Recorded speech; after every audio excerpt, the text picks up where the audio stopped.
Hi friends, welcome to my channel Sairam competitive exams. ఇంకా channel ఎవరైనా subscribe చేసుకోకపోతే subscribe చేసుకోండి, లైక్ చేయండి, షేర్ చేయండి. ఈరోజు విద్యా ఉద్యోగ వార్తల గురించి తెలుసుకుందాం. కనీస అర్హత మార్కుల్లో జోక్యం చేసుకోలేం. ఎస్జిటి ప్రత్యేక విద్యా ఉపాధ్యాయుల నియామకంపై హైకోర్టు. ప్రాథమిక స్థాయిలో సెకండరీ గ్రేడ్ టీచర్ ఎస్జిటి కేటగిరీలోని స్పెషల్ ఎడ్యుకేషన్ టీచర్ పోస్టుల నియామకానికి సంబంధించి కనీస అర్హత మార్కుల్లో జోక్యం చేసుకోలేమంటూ మంగళవారం హైకోర్టు స్పష్టం చేసింది.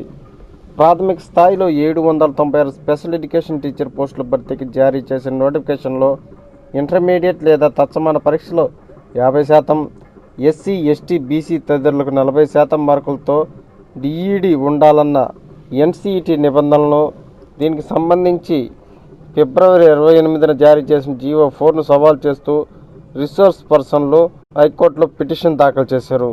దీనిపై ప్రధాన న్యాయమూర్తితో కూడిన ధర్మాసనం విచారణ చేపట్టింది. పిటిషన్ తరపున న్యాయవాదులు వాదనలు వినిపిస్తూ గతంలో ప్రభుత్వం ఓసీలకు 40%, ఎస్సీ, ఎస్టీ, బీసీలకు 40% మార్కులుగా నిర్దేశిస్తూ జీవో 1ను జారీ చేసిందన్నారు. ప్రస్తుతం ఈ జీవోను పరిగణలోకి తీసుకోకుండా కనీస అర్హత మార్కులు నిర్దేశించడం చట్టవిరుద్ధమన్నారు. 2007 తర్వాత డిఈడిలో చేరిన ఇంటర్మీడియట్లో 50% మార్కులు సాధించని అభ్యర్థులకు ఇదే హైకోర్టు అనుకూల ఉత్తర్వులు జారీ చేసిందని, పిటిషన్లు కూడా వీటిని వర్తింపజేయాలని కోరారు. వాదనలు విన్న ధర్మాసనం నోటిఫికేషన్ నిబంధనలు జోక్యం చేసుకోలేమంటూ పిటిషన్ను కొట్టివేస్తూ ఉత్తర్వులు జారీ చేసింది.